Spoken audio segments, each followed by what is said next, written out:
High there, welcome back to English at division. আজকে ছোট্ট একটা ক্লাস নেব, কিন্তু খুবই গুরুত্বপূর্ণ। সবাই মন দিয়ে শুনো। সেটা হচ্ছে কি, অ্যাডভার্বের পজিশন নিয়ে আমরা এখনো ক্লাস শেষ করতে পারিনি। তো আমরা ছোট এই ক্লাসটা নিয়ে হাজির হয়েছি। সেখানে বলা আছে ইম্পারেটিভ সেন্টেন্সের ক্ষেত্রে অলওয়েজ এবং নেভার সাধারণত সেন্টেন্সের প্রথমে বসে। অলওয়েজ এবং নেভার এই দুটো সবসময় সেন্টেন্সের আগে বসে। কোন ধরনের সেন্টেন্স? ইম্পারেটিভ। ইম্পারেটিভ সেন্টেন্স কাকে বলে? আদেশ, উপদেশ, অনুরোধ, নিষেধ ইত্যাদি প্রকাশ করে যে সেন্টেন্স তাকে। তাহলে always look in the mirror before starting to drive, এই টোটালটা হচ্ছে আমার ইম্পারেটিভ সেন্টেন্স, তার পূর্বে বসছে এইটা।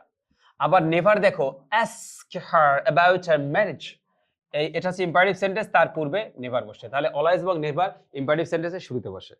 ঠিক আছে। এবার দেখো প্যাসিভ ভয়েসের ক্ষেত্রে অ্যাডভার্ব সাধারণত সেন্টেন্সের মধ্যে ব্যবহৃত হয়। অর্থাৎ যে সেন্টেন্সটা যদি প্যাসিভে থাকে, যেমন হার books are always well written, এই অলওয়েজ ওয়েল রিটেন মাঝখানে বসছে, অর্থাৎ এই যে পাস্ট পার্টিসিপল আর অক্সিলারি এর মাঝখানে। তারপরে the work has already been finished, এইখানে দেখো অক্সিলারি এর মাঝখানে অলরেডি, অর্থাৎ প্যাসিভ ভয়েসে সাধারণত এগুলো মাঝখানে বসে। ঠিক আছে, অ্যাডভার্ব গুলো। তারপরে দেখো জোর দিয়ে কোনো কিছু বোঝাতে অ্যাডভার্বস অফ ম্যানার সাধারণত সেন্টেন্সে প্রথমে বসে। আবার যদি খুব গুরুত্ব সহকারে ভার্বের পরে বসে, ভার্বের আগে বসে, সেন্টেন্সের শেষে বসে অ্যাডভার্ব অফ ম্যানার। কিন্তু যদি কোনো কিছুকে চরম লেভেলে গুরুত্ব দিতে চাও, সেক্ষেত্রে বাক্যের শুরুতে বসানো যায়। যেমন slowly and sadly we laid him to rest, এই যে দেখো slowly and sadly we laid him to rest, এটা একটা বাক্য। এই বাক্যের শুরুতে কিন্তু এটা কিন্তু আমরা এভাবে বলতে পারতাম স্বাভাবিক ফ্লো অনুযায়ী, যে we laid him to rest slowly and sadly. আর we laid him to rest slowly and sadly, সেটা না বলে কি বলছি? Slowly and sadly we laid him to rest.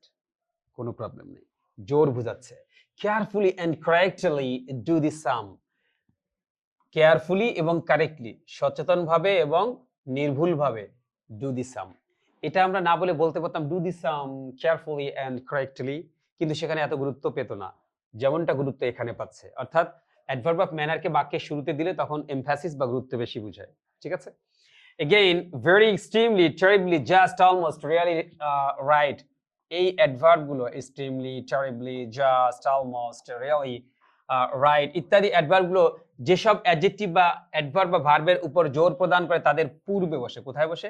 যাদেরকে মডিফাই করবে তাদের পূর্বে বসবে। যেমন আই এম রিয়েলি টায়ার্ড, এখানে টায়ার্ডটা হচ্ছে আমার অ্যাডজেক্টিভ, এই অ্যাডজেক্টিভকে মডিফাই করছে কে? Really. I am extremely sorry, এই সরিটা হচ্ছে আমার অ্যাডজেক্টিভ, এটাকে মডিফাই করেছে। তারপরে কি? এক্সট্রিমলি তার আগে বসছে। They threw the ball almost over there, almost almost কিন্তু দেখো ওভার দেয়ার, এটাকে মডিফাই করেছে। তাহলে যাকে মডিফাই করবে ঠিক তার পূর্বে বসবে। ঠিক আছে। এই অ্যাডভার্ব গুলো কোনগুলো? Very, extremely, terribly, just, almost, really, right ইত্যাদি। আমার মনে হয় আর তোমাদের খুব একটা কোনো প্রবলেম এখানে নেই। এই জিনিসগুলো খুব সিম্পল হলে কিন্তু আমাদের রাইটিং ইংলিশের ক্ষেত্রে আমাদের এগুলো খুবই দরকার হয়। সেন্টেন্স কারেকশনের ক্ষেত্রে কোনো কিছু লিখতে গেলে সেখানে আমরা এই পজিশন অফ অ্যাডভার্ব গুলো গুলিয়ে ফেলি। তার জন্য কিন্তু অ্যাডভান্স লেভেলে অনেক মার্ক কাটা যায় এবং আমরা হয়তোবা সেগুলো এমসিকিউতেও ভুল করতে পারি। ঠিক আছে? তো এই ধরনের ভুল আর করা যাবে না। এগুলো ছোট হলেও আমাদের মনে রাখতে হবে মুখস্থ করে। ঠিক আছে? Thank you very much.